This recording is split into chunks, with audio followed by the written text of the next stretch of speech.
Assalamualaikum warahmatullahi wabarakatuh.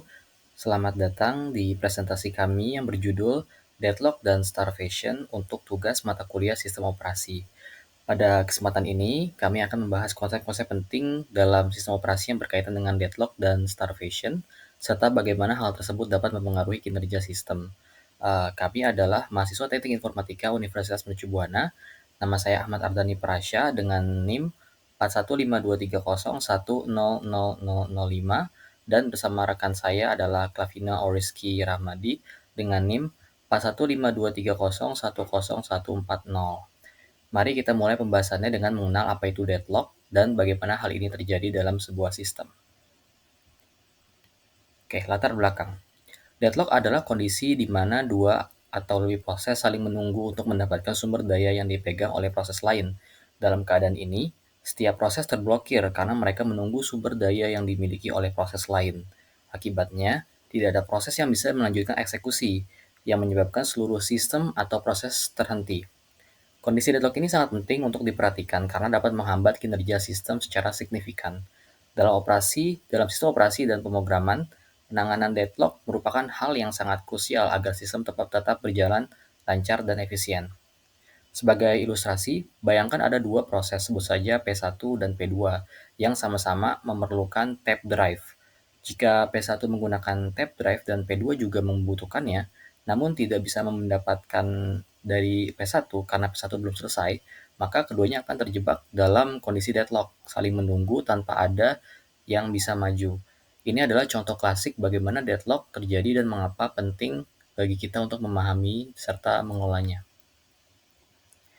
Oke, pengertian deadlock. Seperti yang sudah disampaikan sebelumnya, deadlock adalah suatu situasi di mana dua atau lebih proses tidak bisa melanjutkan eksekusi karena mereka saling menunggu sumber daya yang sedang dipegang oleh proses lain. Dalam kondisi ini, setiap proses membutuhkan sumber daya yang saat ini dimiliki oleh proses lain, sehingga tidak ada yang dapat bergerak maju atau menyelesaikan tugasnya.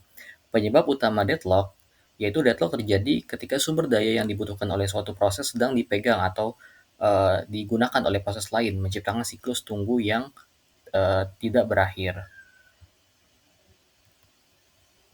Oke, di dalam suatu sistem terdapat berbagai sumber daya atau resources yang digunakan oleh proses-proses untuk menyelesaikan tugas atau task.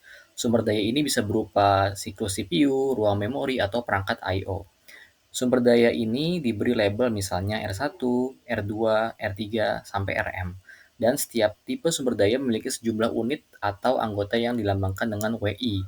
Ketika suatu proses ingin menggunakan sumber daya, proses tersebut mengikuti urutan operasi tertentu, yaitu meminta atau request, yaitu proses akan meminta sumber daya yang dibutuhkan sebelum bisa menggunakannya.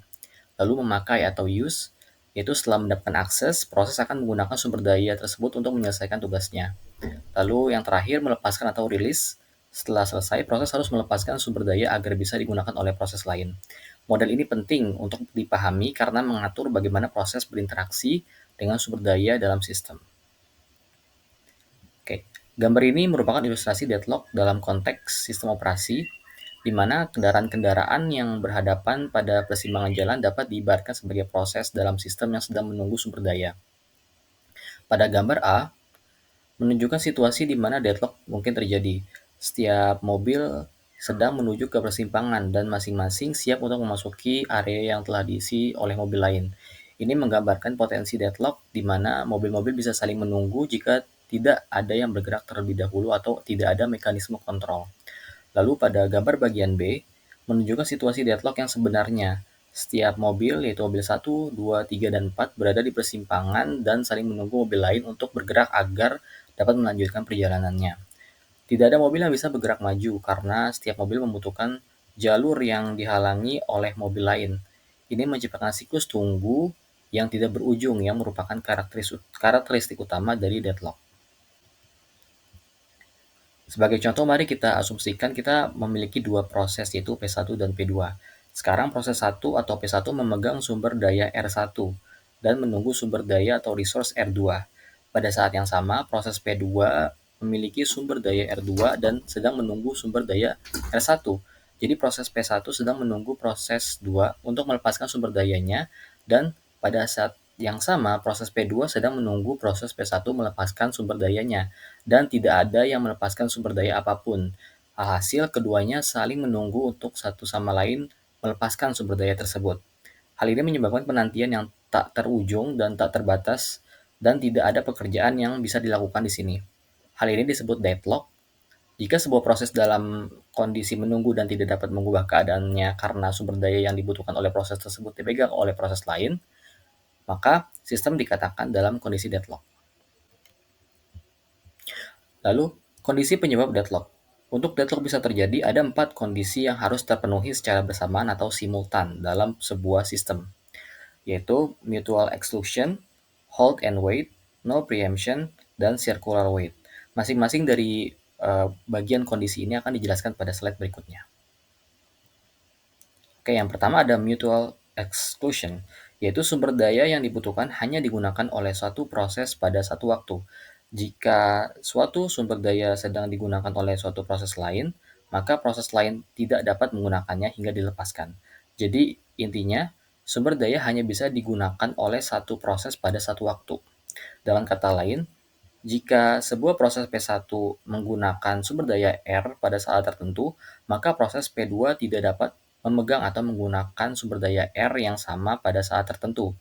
Proses P2 dapat membuat permintaan untuk sumber daya R tersebut tetapi tidak dapat menggunakan sumber daya tersebut secara bersamaan dengan proses P1. Lalu ada hold and wait, yaitu sebuah proses yang sudah memegang setidaknya satu sumber daya masih membutuhkan sumber daya tambahan yang dipegang oleh proses lain. Dalam situasi ini, proses tersebut menunggu hingga sumber daya yang diperlukan tersedia. Jadi intinya, proses yang sudah memiliki satu sumber daya bisa menunggu sumber daya lain tanpa melepaskan sumber daya yang sudah dimilikinya. Sebagai contoh, sebuah proses P1 dapat menampung dua sumber daya yaitu R1 dan R2 pada saat yang bersamaan. Lalu, proses tersebut dapat meminta sumber daya R3 yang saat ini dipegang oleh proses P2. Selanjutnya ada no preemption, yaitu sumber daya yang sedang dialokasikan untuk suatu proses tidak dapat diambil paksa atau dipindahkan ke proses lain hingga proses yang menggunakannya selesai. Selain itu, seluruh proses menunggu dan mempersilahkan hanya proses yang memiliki sumber daya yang boleh berjalan. Jadi intinya di sini adalah sumber daya yang dipegang proses tidak bisa diambil paksa oleh proses lain. Sebagai contoh, jika sebuah proses 1 atau P1 menggunakan sumber daya R, maka proses lain seperti P2 tidak dapat mengambil sumber daya tersebut secara paksa. Jika demikian, maka apa perlunya berbagai algoritma penjadwalan? Proses P2 dapat meminta sumber daya R dan dapat menunggu sumber daya tersebut dibebaskan oleh proses P1. Lalu ada circular wait. Terdapat rantai atau siklus proses yang saling menunggu sumber daya yang sedang dipegang oleh proses lain. Misalnya, proses A menunggu sumber daya yang dipegang oleh proses B. Proses B menunggu sumber daya yang dipegang oleh proses C dan seterusnya hingga membentuk lingkaran tertutup kembali ke proses A. Jadi intinya di sini terdapat siklus tunggu di mana setiap proses menunggu sumber daya yang dipegang oleh proses lain dalam siklus tersebut. Jadi setiap proses menunggu untuk satu sama lain untuk melepaskan sumber daya dan tidak ada yang melepaskan sumber daya mereka sendiri. Semua proses di sini menunggu untuk mendapatkan sumber daya. Ini disebut circular wait. Lalu deadlock dapat digambarkan lebih presisi dengan menggunakan resource allocation graph yang disebut graf berarah gitu ya. Graf terdiri dari himpunan titik V dan garis E. Himpunan titik atau vertex atau V dibagi menjadi dua tipe, yaitu himpunan proses yang aktif pada sistem yang digambarkan dengan P sama dengan P1, P2 sampai Pn, dan tipe sumber daya sistem atau resource yang dinotasikan dengan huruf R, yaitu R1, R2, R3, dan seterusnya. Garis berarah dari proses PI ke tipe sumber daya RJ dinotasikan dengan PI panah kanan RJ, artinya proses PI meminta satu anggota dari tipe sumber daya RJ dan sedang menunggu sumber daya tersebut. Lalu garis berarah dari tipe sumber daya RJ dialokasikan ke proses PI dengan notasi RJ panah kanan PI, artinya satu anggota tipe sumber daya RJ dialokasikan ke proses PI.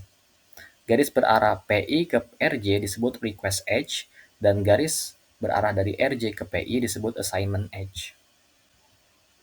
Berikut adalah notasi-notasi yang digunakan pada resource allocation graph. Ada proses yang dinotasikan dengan lingkaran, lalu ada tipe sumber daya dengan 4 anggota, lalu PI meminta ke RJ, lalu PI membawa anggota dari RJ. Contoh resource allocation graph dapat dilihat pada gambar 6.1 berikut. Pada gambar 6.1, himpunan P, R, dan E, yaitu P memiliki anggota P1, P2, dan P3, R memiliki anggota R1, R2, R3, dan R4, E memiliki anggota P1 ke R1, P2 ke R3, R1 ke P2, R2 ke P2, R2 ke P1, dan R3 ke P3. Anggota resource yaitu satu anggota dari tipe sumber daya R1, dua anggota dari tipe sumber daya R2, satu anggota dari tipe sumber daya R3, dan 3 anggota dari tipe sumber daya R4. Status progresnya yaitu proses P1 membawa satu anggota tipe sumber daya R2 dan menunggu satu anggota tipe sumber daya R1. Proses P2 membawa satu anggota R1 dan R2 dan menunggu satu anggota tipe sumber daya R3. Proses P3 membawa satu anggota R3. Nah, fakta dasar dari resource allocation graph menunjukkan bahwa apabila pada graf tidak terdapat siklus, maka tidak ada proses dalam yang disebut dengan deadlock. Lalu, tapi apabila graf memiliki siklus, kemungkinan deadlock dengan ketentuan, jika pada setiap tipe sumber daya hanya terdapat satu anggota, maka terjadi deadlock. Dan jika pada setiap tipe sumber daya terdapat beberapa anggota, maka kemungkinan juga terjadi deadlock. Siklus dalam RAG atau Resource Allocation Graph adalah jalur melingkar di dalam graf yang menunjukkan adanya ketergantungan timbal balik antara proses-proses dan sumber daya. Siklus ini terbentuk ketika beberapa proses saling menunggu sumber daya yang dipegang oleh proses lain dalam pola melingkar. Untuk ilustrasi konsep di atas, kita bisa melihat kembali pada graf 6.1. Pada graf ini tidak terjadi siklus, jadi tidak terjadi deadlock pada sistem. Nah, lalu misalnya proses P3 meminta satu anggota dari tipe sumber daya R2. Karena tidak tersedia anggota tipe sumber daya tersebut, request H P3 ke R2 ditambahkan ke graf seperti pada gambar 6.2. Pada kasus ini terdapat dua siklus pada sistem, yaitu P1 ke R1, R1 ke P2, P2 ke R3, R3 ke P3, P3 ke R2, dan R2 ke P1. Lalu ada lagi siklus P2 ke R3, R3 ke P3, P3 ke R2, dan R2 ke P2. Proses P1, P2, dan P3 terjadi deadlock. Proses P2 menunggu sumber daya R3 yang dibawa proses P3. Dan proses P3 sebaliknya menunggu proses P1 atau P2 melepas sumber daya R2. Proses P1 menunggu proses P2 melepas sumber daya R1. Lalu pada contoh Resource Allocation Graph gambar 6.3, terdapat siklus P1 ke R1, R1 ke P3, P3 ke R3, dan R3 ke P1. Akan tetapi pada sistem ini tidak terjadi deadlock. Terlihat pada proses bahwa P4 kemungkinan melepas tipe sumber daya R2. Sumber daya tersebut kemungkinan dapat dialokasikan untuk P3 dan akan menghapus siklus. Lalu bagaimana sih penanganan deadlock pada sistem operasi? Pencegahan deadlock, pendekatan ini bertujuan untuk mencegah deadlock sebelum terjadi dengan menghilangkan salah satu dari 4 kondisi penyebab deadlock. Ini bisa dilakukan dengan mengontrol alokasi sumber daya agar kondisi deadlock tidak terpenuhi. Penghindaran deadlock, pencegahan deadlock, lalu deteksi dan pemilihan deadlock, dan pengabaian deadlock. Pada pencegahan deadlock ini, kita bisa mencegah deadlock sebelum terjadi dengan menghilangkan 4 kondisi deadlock yang sudah dijelaskan sebelumnya. Lalu pada penghindaran deadlock ini kita menggunakan algoritma Banker untuk menentukan apakah permintaan sumber daya dari proses dapat menyebabkan deadlock. Algoritma Banker digunakan untuk mengevaluasi apakah sistem dalam keadaan aman sebelum memberikan sumber daya sehingga deadlock bisa dihindari. Lalu untuk deteksi dan pemulihan deadlock, pendekatan ini membiarkan deadlock terjadi dan kemudian mendeteksinya. Setelah deadlock terdeteksi, sistem akan melakukan langkah pemulihan seperti menghentikan proses atau melepaskan sumber daya untuk menghilangkan deadlock. Lalu untuk pengabaian deadlock, pendekatan ini mengabaikan keberadaan deadlock dengan asumsi bahwa deadlock sangat jarang terjadi. Jika deadlock terjadi, solusi sederhana adalah dengan mereboot sistem. Pendekatan ini disebut sebagai ostrich method karena mengabaikan masalah seperti burung unta yang menyembunyikan kepala di pasir. Lalu ada pencegahan deadlock. Tujuan dari strategi pencegahan deadlock adalah memastikan bahwa sistem didesain sedemikian rupa sehingga kondisi deadlock tidak mungkin terjadi. Kita melakukannya dengan mengubah beberapa kondisi yang biasanya menyebabkan deadlock. Dalam pencegahan ini terdapat dua pendekatan utama, yaitu metode tidak langsung dan metode langsung. Metode tidak langsung ini berfokus pada mencegah salah satu dari tiga kondisi yang diperlukan untuk terjadinya deadlock. Mari kita lihat satu persatu. Yang pertama ada mutual exclusion. Yang pertama adalah mutual exclusion atau eksklusif bersama. Ini adalah kondisi yang biasanya didukung oleh sistem operasi. Artinya hanya satu proses yang diizinkan mengakses sumber daya tertentu secara eksklusif. Pengaturan ini membantu menjaga agar deadlock tidak terjadi. Lalu ada hold and wait. Uh, Pada kondisi ini, deadlock bisa dicegah dengan meminta proses untuk meminta sumber daya yang dibutuhkan semuanya sekaligus dan menunggu hingga semua sumber daya tersedia untuk dialokasikan secara bersamaan. Namun metode ini memiliki beberapa kelemahan. Yang pertama, kelemahannya itu adalah waktu tunggu yang lama, penggunaan sumber daya yang tidak efisien, dan proses mungkin tidak selalu mengetahui sumber daya yang dibutuhkan di awal. Lalu ada kondisi ketiga yaitu no preemption atau tanpa penghentian. Di sini, jika sebuah proses yang sudah memegang sumber daya meminta sumber daya lain yang belum tersedia, maka ia harus melepaskan semua sumber daya yang sudah dipegang dan mencoba kembali meminta semua sumber daya sekaligus. Dalam beberapa kasus, sistem operasi bisa mengambil alih sumber daya dari proses kedua jika prioritasnya berbeda untuk mencegah deadlock. Lalu ada metode langsung yaitu pencegahan circular wait. Selain metode tidak langsung, kita juga punya metode langsung untuk mencegah kondisi menunggu melingkar atau circular wait. Cara paling efektif untuk mencegah kondisi ini adalah dengan memberikan urutan pada setiap jenis sumber daya dan memastikan bahwa setiap proses meminta sumber daya dalam urutan yang meningkat. Jadi jika sebuah proses sudah memiliki satu tipe sumber daya, ia hanya bisa meminta tipe sumber daya yang urutannya lebih tinggi dari yang sudah dipegang. Lalu ada penghindaran deadlock atau avoidance deadlock. Avoidance deadlock ini bekerja dengan proaktif mendeteksi konflik sumber daya yang bisa memicu deadlock. Algoritma ini melacak penggunaan sumber daya tiap proses untuk mengidentifikasi konflik. Jika terdeteksi potensi deadlock, algoritma dapat mengambil langkah seperti membatalkan salah satu proses atau mengalokasikan sumber daya ke proses lain untuk mencegah deadlock. Pendekatan ini memungkinkan tiga kondisi deadlock terjadi. Namun dengan pemilihan alokasi sumber daya yang cermat, algoritma ini efektif dalam meningkatkan konkurensi atau kemampuan proses berjalan bersamaan dibandingkan pendekatan lain seperti deteksi deadlock. Algoritma Banker. Algoritma Banker merupakan metode efektif untuk mencegah deadlock. Di sistem multiprogramming seperti yang banyak digunakan di sistem operasi modern, berdasarkan konsep resource allocation graph, algoritma ini memastikan sistem berada dalam keadaan aman atau safe state sebelum mengizinkan alokasi sumber daya ke proses. Dua matriks yang digunakan adalah available matrix yang menunjukkan jumlah sumber daya yang tersedia dan need matrix yang menunjukkan jumlah sumber daya yang dibutuhkan proses. Jika hasilnya menunjukkan kondisi aman, proses dapat dilanjutkan. Jika tidak, proses akan diblokir sampai sumber daya yang dibutuhkan tersedia. Nah, meski efektif, algoritma ini bukan tanpa kekurangan, seperti memerlukan pemantauan ketat untuk menghindari konsumsi sumber daya yang tidak terduga oleh proses. Selanjutnya kita membahas konsep deteksi deadlock.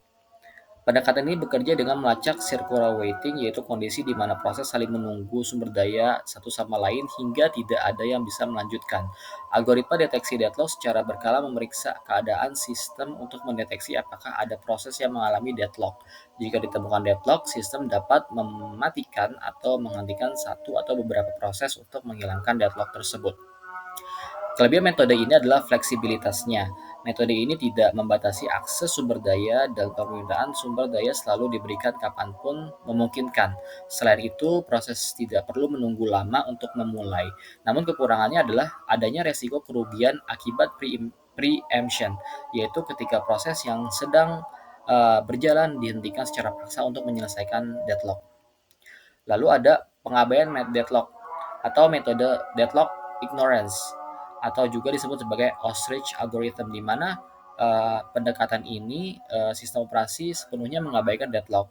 Bahkan jika deadlock benar-benar terjadi, metode ini didasarkan pada asumsi bahwa deadlock sangatlah jarang terjadi, sehingga dianggap lebih efisien untuk tanpa mengatasi, deadlock sama sekali. Jika deadlock terjadi, solusinya sederhana, yaitu cukup reboot sistem dan lanjutkan seolah-olah deadlock tidak pernah terjadi. Karena pendekatannya yang pasif ini, metode ini memiliki kelebihan, yaitu mudah diimplementasikan dan efektif dalam banyak situasi.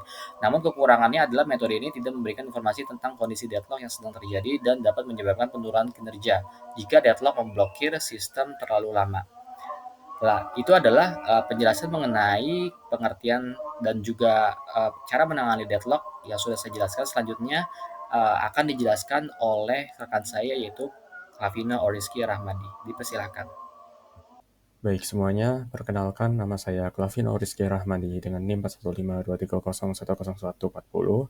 Di sini saya akan membantu menjelaskan tentang pencegahan dan penghindaran deadlock pada sistem operasi. Pertama dari pendahuluan atau konsep dasar, deadlock terjadi ketika dua atau lebih proses mencoba mengakses bagian kritis, critical section, secara bersamaan, dan terjebak menunggu sumber daya yang sedang digunakan oleh proses lain. Deadlock dapat diatasi dengan beberapa strategi, termasuk deadlock prevention, pencegahan deadlock, dan deadlock avoidance, atau penghindaran deadlock.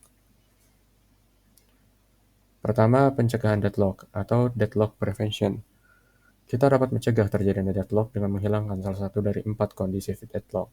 Yang pertama, menghilangkan mutual exclusion. Ini tidak selalu memungkinkan, karena beberapa sumber daya, seperti tape drive dan printer, memang dirancang untuk tidak bisa dibagi atau non-shareable, atau hanya dapat digunakan oleh satu proses pada satu waktu. Lalu, pencegahan selanjutnya bisa dengan menghilangkan hold and wait. Mengalokasikan semua sumber daya yang dibutuhkan ke proses sebelum proses tersebut mulai dieksekusi. Dengan cara ini, kondisi hold and wait dapat dihilangkan. Namun, metode ini dapat menyebabkan pemanfaatan perangkat yang rendah. Contohnya, jika suatu proses membutuhkan printer pada tahap akhir eksekusi, tetapi kita sudah mengalokasikan printer di awal, printer akan tetap terblokir hingga proses tersebut selesai. Proses tersebut kemudian akan mengajukan permintaan sumber daya baru setelah melepaskan sumber daya yang saat ini dimilikinya. Namun, solusi ini dapat menyebabkan kelaparan atau yang disebut starvation, di mana proses lain tidak mendapatkan sumber daya yang dibutuhkan. Di sini ada juga gambar dari ilustrasi dari hold and wait ini. Selanjutnya, metode selanjutnya kita bisa menghilangkan no preemption. Sumber daya dapat diambil jika sumber daya tersebut dibutuhkan oleh proses lain dengan prioritas lebih tinggi. Selanjutnya, metode lainnya menghilangkan circular wait, di mana setiap sumber daya diberi nomor urut. Proses hanya bisa meminta sumber daya dalam urutan nomor tersebut, baik secara menaik atau menurun. Sebagai contoh, jika proses P1 dialokasikan untuk sumber daya R5, maka saat berikutnya, jika P1 meminta sumber daya lain dengan nomor lebih kecil, misalnya R4 atau R3, permintaan tersebut tidak akan diberikan. Permintaan hanya diizinkan jika sumber daya yang diminta memiliki nomor urut lebih tinggi dari sumber daya yang sudah dimiliki. Lalu, kita masuk ke dalam penghindaran deadlock atau deadlock avoidance. Penghindaran deadlock bertujuan untuk mencegah terjadinya deadlock dengan menghindari kondisi yang dapat memicu deadlock. Pendekatan ini membutuhkan informasi lebih banyak tentang setiap proses, sehingga seringkali mengakibatkan pemanfaatan perangkat yang rendah atau low device utilization, karena pendekatannya yang konservatif. Dalam beberapa algoritma, scheduler hanya perlu mengetahui proses jumlah maksimum setiap sumber daya yang mungkin diperlukan oleh suatu proses. Dalam algoritma yang lebih kompleks, scheduler juga dapat memanfaatkan jadwal tentang sumber daya apa yang dibutuhkan dan dalam urutan apa. Ketika scheduler melihat bahwa memulai sebuah proses atau memenuhi permintaan sumber daya dapat menyebabkan deadlock di masa depan, maka proses tersebut tidak akan dijalankan atau permintaan akan ditolak. Lalu untuk memfasilitasi penghindaran deadlock dalam kondisi ini, pendekatan konservatif bisa kita gunakan atau digunakan. Pertama, setiap proses harus menyatakan jumlah maksimum unit sumber daya dari setiap jenis yang mungkin dibutuhkan. Kernel kemudian mengizinkan proses untuk meminta sumber daya ini secara bertahap, yaitu beberapa unit pada satu waktu sesuai dengan jumlah maksimum yang telah dinyatakan.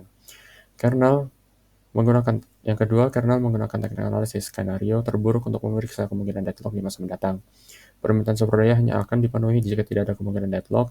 Jika ada potensi deadlock, permintaan akan tetap tertunda hingga dapat dipenuhi dengan aman. Lalu yang terakhir, pendekatan ini bersifat konservatif, karena satu proses mungkin dapat menyelesaikan eksekusinya tanpa membutuhkan jumlah unit maksimum yang telah dinyatakannya. Lalu kita masuk dalam Resource Allocation Graph atau graf alokasi sumber daya. Resource Allocation Graph atau RAG yang digunakan untuk memvisualisasikan keadaan sistem saat ini dalam bentuk graf. Graf ini mencakup semua proses sumber daya yang telah dialokasikan untuk mereka, serta sumber daya yang diminta oleh setiap proses. Jika hanya ada sedikit proses, kita dapat dengan cepat mengidentifikasi deadlock dalam sistem hanya dengan melihat graf, tanpa harus menggunakan tabel seperti yang digunakan dalam algoritma Bankir. Penghindaran deadlock juga dapat dilakukan dengan menggunakan algoritma Bankir yang nanti akan saya jelaskan berikutnya. Di sini juga ada ilustrasi dari resource allocation graph atau graf alokasi sumber daya tersebut. Lalu selanjutnya, kita akan masuk ke dalam algoritma Bankir atau Bankers algorithm. Algoritma Bankir adalah algoritma alokasi sumber daya dan penghindaran deadlock yang menguji semua permintaan sumber daya oleh proses. Algoritma ini memeriksa apakah sistem berada dalam keadaan aman, dan jika setelah pemenuhan permintaan sistem masih dalam keadaan aman, maka permintaan tersebut akan dipenuhi. Jika tidak ada keadaan aman, maka permintaan proses tersebut tidak akan dipenuhi. Lalu, algoritma Bankir atau Bankers algorithm itu memiliki input untuk algoritma itu sendiri. Pertama, kebutuhan maksimum sumber daya oleh setiap proses. Yang kedua, sumber daya yang saat ini telah dialokasikan untuk setiap proses. Yang ketiga, sumber daya bebas maksimum yang tersedia dalam sistem. Lalu, syarat pemenuhan permintaan sumber daya hanya akan dipenuhi jika memenuhi kondisi berikut. Yang pertama, permintaan yang dibuat oleh proses kurang dari atau sama dengan kebutuhan maksimum untuk proses tersebut. Permintaan yang dibuat oleh proses kurang dari atau sama dengan sumber daya bebas yang tersedia dalam sistem. Lalu untuk timeout atau contoh skenario dari algoritma Banker. Untuk menghindari callback yang disebabkan oleh penantian yang tidak terbatas, mekanisme timeout dapat digunakan untuk membatasi waktu yang diperbolehkan bagi proses untuk menunggu sumber daya. Jika sumber daya tidak tersedia dalam periode waktu tersebut, proses dapat dipaksa untuk melepaskan sumber daya yang sedang dipegangnya dan mencoba kembali nanti. Di sini ada contoh dari contoh skenario-nya. Sebagai contoh, di sini ada total resource in system. Jika skenario sistem memiliki total sumber daya sebagai berikut, misalkan dari A dan 6 unit, B 5 unit, C 7 unit, dan seterusnya. Lalu dari sumber daya yang tersedia atau available resource-nya itu ada dari A 3 unit, B 1 unit, C 1 unit, dan D 2 unit. Lalu untuk proses dan alokasi saat ini, available resource dan currently allocated resource itu bisa kita lihat dalam tabel ini, ada P1, P2, P3, di mana P1 melambangkan 1 unit A, 2 unit B, 1 unit C, P2 1 unit A, 0 unit B, dan seterusnya. Lalu untuk maximum resource atau kebutuhan maksimum untuk setiap proses, tabel bisa kita lihat tabel berikut menunjukkan kebutuhan maksimum setiap proses untuk setiap jenis sumber daya. P1 menunjukkan 3 unit A, 3 unit B, 2 unit C, P2 dan 2 unit D, P2 1 unit A, 2 unit B, 3 unit C, dan seterusnya. Lalu di sini kebutuhan maksimum untuk setiap proses,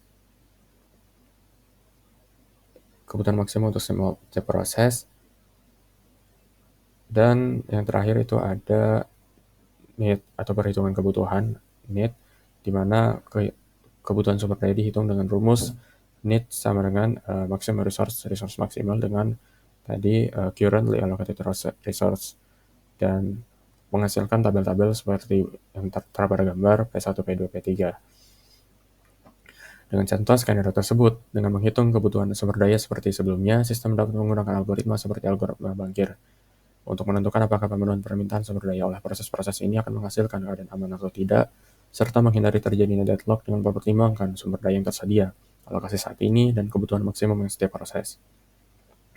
Lalu selanjutnya kita akan masuk ke dalam algoritma deteksi deadlock dalam sistem operasi. Dari pendahuluan, algoritma deteksi deadlock adalah teknik yang digunakan oleh sistem operasi untuk mengidentifikasi adanya deadlock dalam sistem. Algoritma ini memeriksa status proses dan sumber daya untuk menentukan apakah ada deadlock yang terjadi, serta mengambil tindakan yang sesuai untuk memulihkan dari deadlock. Algoritma deteksi deadlock bekerja dengan secara berkala untuk memeriksa keadaan penggunaan sumber daya dalam sistem. Mereka sering menggunakan alat visual yang disebut sebagai resource allocation graph atau graf alokasi sumber daya, seperti yang sudah dijelaskan sebelumnya. Graf ini menunjukkan proses mana yang menggunakan sumber daya tertentu dan sumber daya mana yang sedang ditunggu oleh setiap proses. Dengan mencari siklus dalam graf ini, algoritma dapat mengidentifikasi deadlock. Lalu algoritma ini menggunakan beberapa struktur data yang bervariasi dari waktu ke waktu, seperti yang pertama adalah available. Available melambangkan vektor dengan panjang M yang menunjukkan jumlah sumber daya yang tersedia untuk setiap jenis. Lalu allocation, matriks N kali M yang mendefinisikan jumlah sumber daya dari setiap jenis yang saat ini dialokasikan ke suatu proses. Kolom merepresentasikan jenis sumber daya dan baris mempresentasikan proses. Yang terakhir itu ada request, matriks N dikali M yang menunjukkan permintaan saat ini dari setiap proses. Jika request dari array I dan array J bernilai K, maka proses P sedang meminta K unit tambahan dari jenis sumber daya array J. Lalu di sini ada contoh dari algoritma deteksi. Misalkan dalam contoh ini memiliki ada variable work ya, dengan array 0, 0, 0 dan finish false, false, false, false. I0 dipilih karena finish sama dengan false dan array 0 itu sama dengan array 0. Lalu variable work itu penjumlahan array sehingga menghasilkan array 0, 1, 0 dan finish itu menghasilkan true, false, false, and false. Setelah melalui semua proses ini, jika finish adalah vektor yang seluruh elemennya bernilai true, artinya tidak ada deadlock dalam contoh ini. Seperti ini juga ada salah satu contoh gambar visualisasi tentang tadi allocation, request, and available. Lalu alternatif algoritma lain untuk deteksi deadlock ini ada beberapa, salah satunya wait for graph yang pertama, yaitu representasi grafis dari proses dan sumber daya dalam sistem, tapi berarah dibuat dari suatu proses ke sumber daya jika proses tersebut sedang menunggu sumber daya tersebut. Siklus dalam graf ini menunjukkan adanya deadlock. Yang kedua, Banker's algorithm. Algoritma alokasi sumber daya memastikan bahwa sistem selalu berada dalam keadaan aman, di mana deadlock tidak dapat terjadi.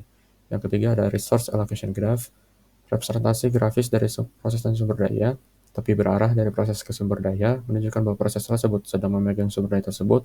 Deadlock dapat dideteksi dengan cari siklus dalam graf ini. Lalu algoritma lain untuk deteksi deadlock, yang keempat itu ada detection by system modeling. Model matematika dari sistem dibuat dan deadlock dapat dideteksi dengan menemukan keadaan di mana tidak ada proses yang dapat melanjutkan eksekusinya. Yang terakhir ada timestamping.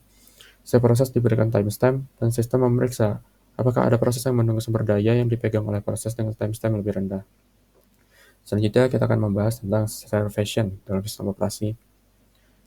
Dari pendahuluan, starvation adalah masalah yang terjadi ketika proses berprioritas tinggi terus dieksekusi, sementara proses berprioritas rendah diblokir untuk waktu yang tidak terbatas dalam sistem komputer yang sangat sibuk. Aliran proses berprioritas tinggi yang terus-menerus dapat mencegah proses berprioritas rendah untuk mendapatkan akses ke CPU. Pada starvation, sumber daya terus-menerus digunakan oleh proses berprioritas tinggi. Masalah starvation dapat diatasi dengan menggunakan aging. Dalam aging, prioritas proses yang menunggu lama secara bertahap meningkat. Lalu di sini ada penyebab starvation. Yang pertama itu adalah penjadwalan prioritas atau priority scheduling. Didefinisikan jika selalu ada proses yang berprioritas lebih tinggi yang tersedia, maka proses berprioritas rendah mungkin tidak pernah diizinkan untuk berjalan. Yang kedua, penggunaan sumber daya resource utilization. Sumber daya selalu digunakan oleh proses berprioritas lebih tinggi, sehingga proses berprioritas lebih rendah dibiarkan kelaparan atau starvation. Lalu di sini kita akan membahas tentang keuntungan dan kerugian, di mana ada keuntungan dari starvation. Keuntungannya sendiri dari pertama itu adalah memprioritaskan tugas kritis. Tugas berprioritas tinggi dapat langsung dijalankan, sehingga meningkatkan kinerja pada sistem real-time di mana beberapa tugas memiliki batas waktu yang sangat ketat. Yang kedua itu ada efisiensi untuk proses berprioritas tinggi, membantu menjamin bahwa pemanfaatan sumber daya oleh proses yang kritis atau sensitif terhadap waktu menjadi lebih efektif, sehingga meningkatkan kinerja di banyak sistem. Yang ketiga, mengoptimalkan penggunaan sumber daya untuk proses prioritas. Artinya, sumber daya secara terus-menerus dialokasikan kembali ke tempat yang paling dibutuhkan atau diatur dengan baik untuk pekerjaan berprioritas tinggi. Yang keempat itu ada kesederhanaan dalam penjadwalan. Starvation adalah hasil umum dari penjadwalan prioritas sederhana yang relatif lebih mudah dibandingkan dengan algoritma penjadwalan lainnya. Lalu di sini ada kekurangan dari starvation sendiri. Yang pertama adalah penundaan proses. Beberapa proses yang kurang penting mungkin tidak pernah dijalankan atau sangat terlambat dijalankan, yang bisa berarti bahwa waktu tunggu yang sangat lama atau bahkan kegagalan sistem. Yang kedua itu ada distribusi sumber daya yang tidak adil, alokasi sumber daya menjadi tidak adil, proses yang membutuhkan I/O dibiarkan kelaparan dan mungkin tidak menjalankan tugasnya secara efisien. Yang ketiga itu ada ketidakefisienan sistem. Dalam jangka panjang, efisiensi sistem mungkin menjadi masalah, terutama karena tugas-tugas yang tidak penting dapat menumpuk waktu dan membebani sistem. Yang terakhir itu ada kekurangan dari starvation sendiri, itu adalah potensi kelaparan sumber daya. Proses memang penting namun kurang kritis, bisa saja tidak pernah dieksekusi, berpotensi menghasilkan layanan yang buruk dan menurunkan kesehatan sistem. Lalu di sini adalah perbedaan antara deadlock dan starvation. Deadlock yang sudah dijelaskan sebelumnya dan starvation yang baru saya jelaskan tadi. Dari pertama deadlock, semua proses terus menunggu satu sama lain untuk selesai dan tidak ada yang dieksekusi. Lalu starvation, proses berprioritas tinggi, terus dieksekusi dan proses prioritas rendah diblokir. Lalu deadlock sendiri, yang kedua itu ada sumber daya diblokir oleh proses-proses tersebut, sedangkan di starvation sumber daya terus-menerus digunakan oleh proses. Sedangkan starvation sumber daya terus-menerus digunakan oleh proses prioritas tinggi. Untuk deadlock yang ketiga itu ada kondisi yang diperlukan seperti mutual exclusion, hold and wait, no preemption, circular wait. Sedangkan untuk starvation prioritas diberikan kepada proses-proses. Yang keempat itu ada juga deadlock juga dikenal sebagai circular wait. Sedangkan untuk starvation dikenal sebagai lift lock. Yang terakhir itu deadlock dapat dicegah dengan menghindari kondisi-kondisi yang diperlukan untuk deadlock. Dan terakhir itu sedangkan starvation dapat dicegah dengan aging. Lalu kesimpulan dari presentasi ini adalah deadlock dan starvation adalah dua masalah yang dapat terjadi dalam sistem operasi terkait dengan pengelolaan sumber daya dan menjadwal proses. Di mana deadlock terjadi ketika beberapa proses saling menunggu untuk melepaskan sumber daya yang dibutuhkan, sehingga tidak ada proses yang bisa melanjutkan eksekusi. Deadlock biasanya terjadi ketika empat kondisi terpenuhi, mutual exclusion, hold and wait, no preemption, dan circular wait. Deadlock dapat dihindari atau dicegah dengan mengontrol kondisi-kondisi ini. Yang kedua itu ada starvation, terjadi ketika proses berprioritas rendah terus-menerus ditunda, karena proses berprioritas tinggi mendapatkan sumber daya terlebih dahulu. Hal ini mengakibatkan proses berprioritas rendah mengalami kelaparan dan tidak pernah mendapatkan kesempatan lebih dijalankan. Starvation dapat dicegah dengan teknik aging, di mana prioritas proses tersebut meningkat seiring waktu. Baik, mungkin dari sekian materi dari kami. Terima kasih atas perhatian semuanya. Semoga presentasi dari materi ini tentang deadlock dan starvation bisa memberikan wawasan yang berharga. Mohon maaf bila ada kekurangan terkait materi yang kami sampaikan. Wabillahi taufiq wal hidayah. Wassalamualaikum warahmatullahi wabarakatuh.